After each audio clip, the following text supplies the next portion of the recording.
Alors, est-ce que c'est vrai, aujourd'hui, il y a des choses qui existent pour épicer un peu, on va dire, la relation. Mais est-ce que vous pensez que le corps même de la femme ou bien le corps de l'homme, de toute façon, on s'est connus et puis c'était chic. Et puis quand on se voit net, tu trembles.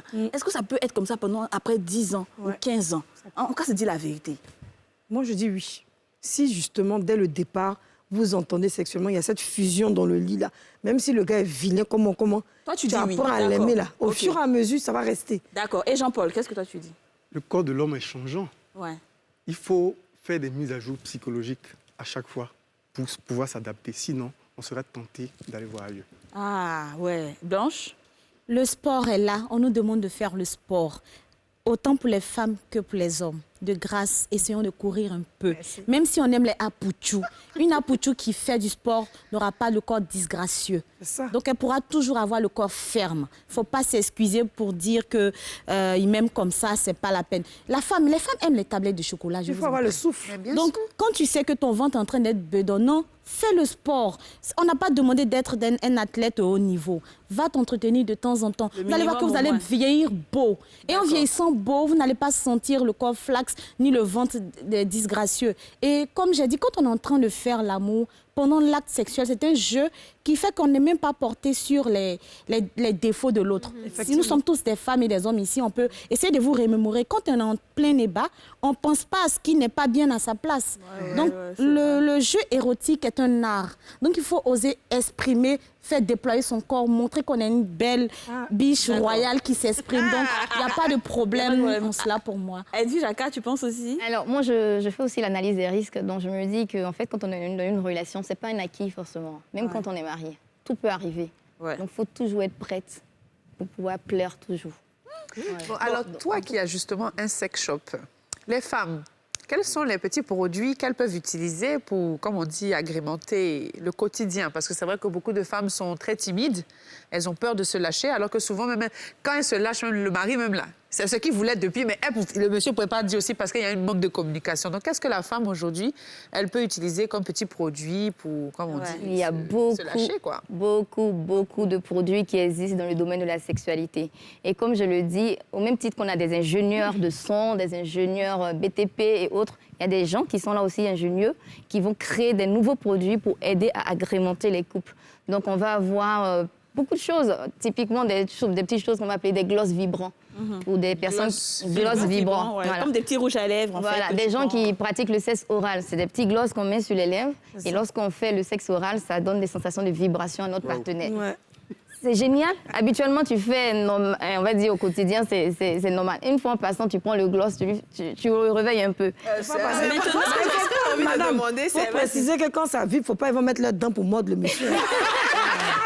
En fait, ce que j'ai envie de demander, c'est à quel moment on utilise ces objets-là dans la relation? Est-ce que c'est un jeune couple? Est-ce que c'est un couple qui a déjà des enfants? Donc maintenant, on essaie de se réinventer un peu. À quel moment est-ce qu'on utilise ces objets? On commence à utiliser ces objets-là quand on se rend compte qu'on est dans une monotonie. La monotonie, c'est quoi? C'est finalement, en fait, quand on va se caler sur la sexualité, finalement, quand mon partenaire commence à me toucher, je sais déjà tout ce qu'il va faire, quoi. Ouais, c'est ça, en fait. Donc, bon, OK. Alors que derrière, une fois en passant, il faut que je me dise, attends, qu'est-ce qu'il va me faire aujourd'hui?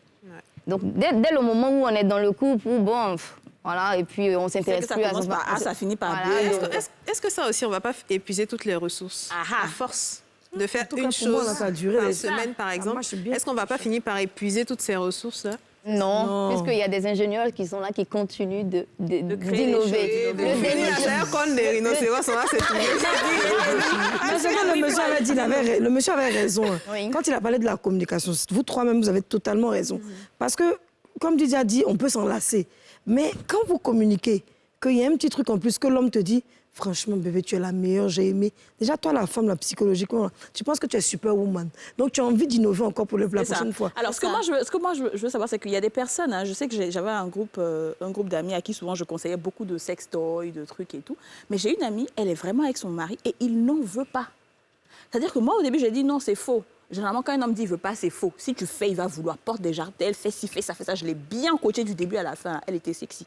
Le gars, pour de vrai, il ne veut pas. C'est un villageois. Ah, mais elle fait quoi là-bas? Il peut rien faire. Lui, il n'aime pas. Elle fait comment? Ça cause de son gel, elle va donc accepter. Ça peut être le poids de la religion. Ça peut tout se passe dans la tête. Son éducation. Et du coup, elle ne sait pas quoi faire. Donc, il s'est dit que ce qui est naturel, tant que lui, il a encore cette force, cette puissance de satisfaire sa femme, on y va. Il n'en veut pas. Bon, il a ses raisons. Il peut être un villageois, comme vous le dites. Un gawa même pas. Mais ça peut être le poids aussi de la religion. Mais elle a fait quoi? Parce qu'elle a envie d'autre chose. Qu'est-ce qu'elle peut faire quand c'est comme ça? Oui. Ça peut être aussi un ignorant. Parce que beaucoup pensent qu'un sextoy égale un god wiché. Non, en fait, qu'importe ce qu'il est. dit sexy. Le truc, c'est que le gars ne veut pas. Il est ignorant ou il est villageois, mais il ne veut pas. Donc, elle fait quoi? C'est ça, en fait. Mais c'est pour ça, dès le départ, quand elle a vu ça, pourquoi elle est restée? c'est pour Non, ça fait de rester là déjà dedans. Qu'est-ce qu'elle fait? J'ai un scénario des fois que je propose aux dames de pouvoir faire. En fait, c'est si jamais elle fait par exemple le sexe oral, elle peut utiliser à son insu un sextoy sur lui pour lui donner du plaisir lui-même. Quand lui-même il vit ce plaisir-là, il a ressenti quelque chose là-dedans. Demain, tu lui demandes d'utiliser sur toi, il ne peut pas dire non, parce que ce qu'il a eu, il faut que toi aussi tu gagnes. Mais je pense que c'est vraiment un gros besoin de communication, une fois de plus. Parce que tu vas le faire, le monsieur va le prendre mal, il va dire, mais je te dis qu'elle a pris des menottes, le gars, il a jeté ça.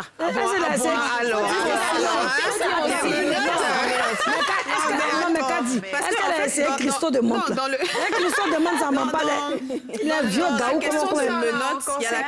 Dans la question de menottes, il y a la question de perte de contrôle.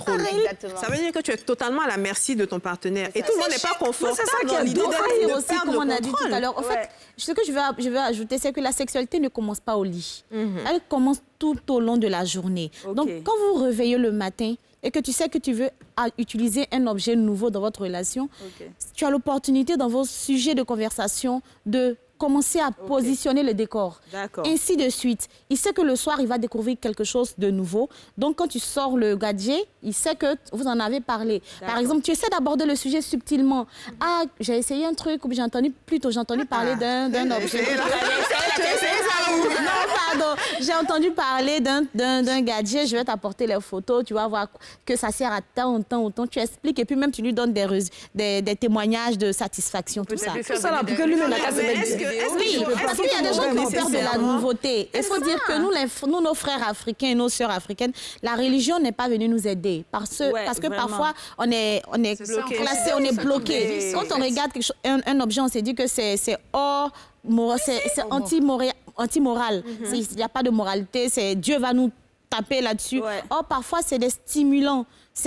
Comme elle a dit, parfois, c'est pour créer la vibration. C'est ça. Donc, et puis, l'homme aime la découverte. Exactement. Donc, quand tu découvres quelque chose de nouveau, ça crée quelque chose de nouveau dans ta tête. Ça réveille encore quelque chose dans tes neurones. Quand on parle de communication, est-ce qu'on peut se dire, on peut dire à son partenaire, bon, on va peut-être une fois par semaine revisiter toutes les positions du Kama Sutra, par exemple. C'est la femme papier qui comprend ça. C'est un beau jeu, ça. C'est un beau jeu. Oui, vas-y, dis-nous. En fait, de toute façon, quand on veut agrémenter son intimité, la première des choses, c'est pas de passer au jouet coquin.